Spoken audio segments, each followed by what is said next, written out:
Bismillah, alhamdulillah, wa salatu wa salamu ala Sayyidina wa Habibina Rasulillah. Welcome back now to lesson 6 in learning the foundations of reading Warsh's riwayah back to Sayyidina Imam Nafi', the qira'ah of Sayyidina Imam Nafi' radiyallahu anhuma.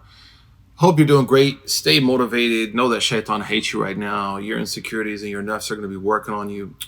You ain't got time for that stuff, man. Just focus on the light. Focus on where Allah has brought you. الذي قدر فهدى. خلاص الحمد لله رب العالمين. لكل حكم استثناء. Every rule usually has an exception to it. And what we're going to start now are some of the exceptions of mad badal. What that means for you and me is exceptions to tawassut, where we are going to read the mad badal with qasr, not with tawassut. And in order for you to imagine this, I want you to know the following. This is going to revolve around 3 foundational rules, 2 words that scholars agree upon we should read with qasr, and then finally 2 words that scholars differ over that we are going to read with tawassut. What I want us to take today are the first 3 usul, insha'Allah ta'ala, and then in the next lesson we'll take the 4 words that I talked about as well. So let's start, alhamdulillah, with those exceptions. Have you ever thought about, for example, the word Qur'an? Qur'an, if you look at it, وَمَا بَعْدَ هَمْزٍ ثَابِتٍ أَوْ مُغَيَّرٍ. So there's the hamza, Qur'an, and after it is a letter of mad, alif.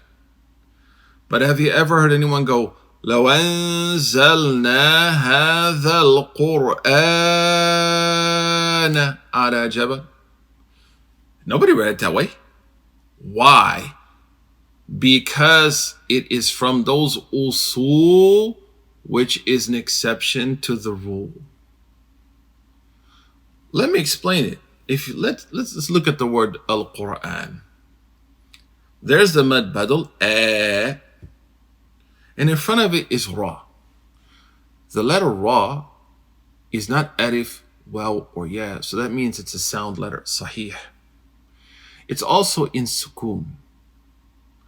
So this rule says that if one word, not 2 words, in one word, it's not separated, it's not compound words, in one word, you find in it mad badal. And the hamza in the mad badal is preceded by sakin sahih. You do not read it with tawassut, or in other ways with ishba', for us tawassut. Again, let me state the rule. You have the mad badal in the word, like Qur'an, and then the letter in front of the hamza in the mad badal is harf sakin sahih. Then this is an exception to the rule, and you read the word with qasr, not with what? With tawassut for us, or al-ishba' for others. So khalas. لو أنزلنا هذا القرآن. Qur'an. Another example would be the word al-dham'an in the Qur'an. You don't go al-dham'an, you go al-dham'an. Why? Because the meme is sakin sahih. Sakin sahih. Another example is mas'oola. You don't go mas'oola. Why? Because the sin before the hamza is what? Sakin sahih. Mad'uma. Mad'uma. You don't go mad'uma. Why? Because dhal sakin sahih. So mad badal, where the hamza of the mad badal is preceded by sakin sahih, I read it with qasr. Khalas.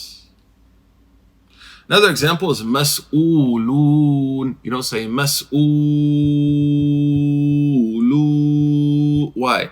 Because the scene is sakin sahih. Khalas. So what's the first asl from the usul?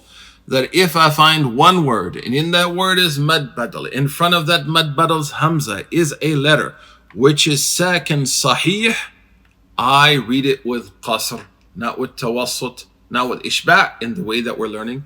Alhamdulillah Rabbil Alameen, and as well as the way everybody reads Alhamdulillah, as far as reading it with qasr. That's why Sidna Shatibi says, أو بعد ساكن صحيح كقرآن مسؤول نسأله. Right? أو بعد ساكن صحيح كقرآن مسؤول نسأله. So he says, or what comes after sakin sahih, and then he gives you examples, Qur'an and mas'ula. MashaAllah, MashaAllah. That also allows us to like unpack it more and say, okay, so then what if, for example, in front of the mad badal is sahih, which is not sakin? Then you're going to read with tawassut. Al-ma'ab, al-ma'ab. The meme here is not sakin. It is mutaharrik sahih. Right? It has fatha.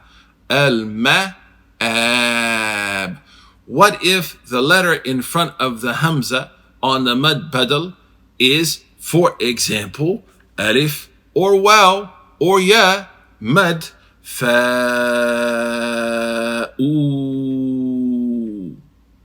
Then I'm going to read it with tawassut.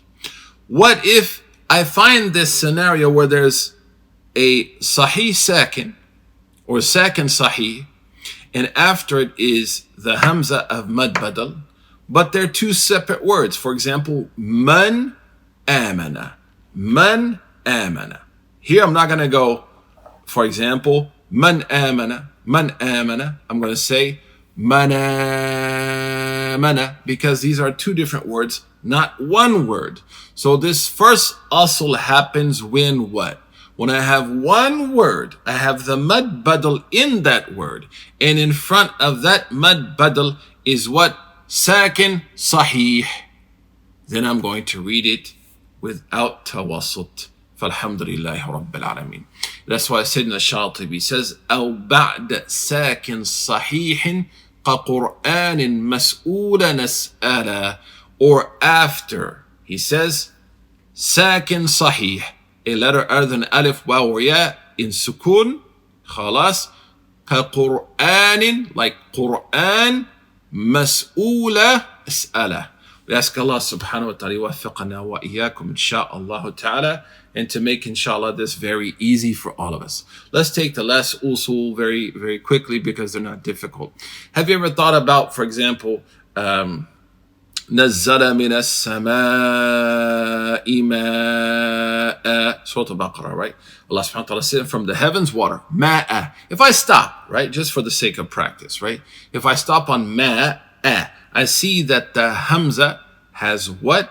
Has a tanween, fatha. And we know that if we stop on tanween fatha, we read it like as though there is an alif mad there. So من السماء ماء. The question is, if I read it does that mean that now after that hamza is alif mad? And if that is the case, why don't I go من السماء ماء? Because in reality, we say that that alif that appears after that hamza is only when I stop. It's called arida, right? It's like an exception to the rule. So in this case, we do not observe tawassut with it. So we say min as-samaa'i maa'a. And there's numerous words. For example, bina'a, huzu'a. Don't say huzu'a. Right? Because you stop on tanween with fatha. You know that when you stop on a word with tanween with fatha, you stop in that mud sounding alif. Huzu'a, ma'a, bina'a. But we do not read them with tawassut because that alif is not originally from the word. It is there because I stopped. MashaAllah. The last is, what if I start a word that has, for example, hamzatul wasl? And if I read without a hamzatul wasl, the letter after it is going to make it mad badal. Do I observe tawassut? No, qasr, ituni. You don't say ituni. So alhamdulillah, let's wrap it up quickly so that we are able to really encapsulate these three usul. The first is that if I see a word, that word has mad badal in it. In front of the hamza of the mad badal is sakin sahih. I am going to read it with qasr, not tawassut for our discussion. Like for example, Qur'an, dham'an, mas'ula, madh'uma, mas'ulun. Secondly, if I see a word that ends in hamza and that hamza is tanween with fatha. So when I stop, I'm going to make this alif, mud, right? Bina'a, ma'a, huzu'a. But I'm not going to read that with mad badal because the reason that alif is there is not because it's a foundation of the actual word, is to signify that I'm stopping. So I say bina'a, huzu'a, and of course ma'a. Super easy. And then finally, if I start a word with hamzatul wasl, and after that hamzatul wasl is a letter of mad, because I'm compelled to start, right, with the vowing of the hamzatul wasl, its asl is that there's no vowel on it. So therefore, it's not going to cause me to have to read it with tawassut, but very simply, I'm just going to say ituni with qasr. Alhamdulillah, this is a quick explanation of the three usul, which are exceptions to reading mad badal for us in the way we're learning with tawassut. Next time, inshallah, we're going to talk about 4 important words, and then we'll finally be done, alhamdulillah rabbil alameen, with this important journey through mad badal. Barakallahu feekum wa jazakumullahu khairan wa sallallahu wa sallam wa barak ala Sayyidina Muhammad. Wassalamu alaikum wa rahmatullahi wa barakatuh.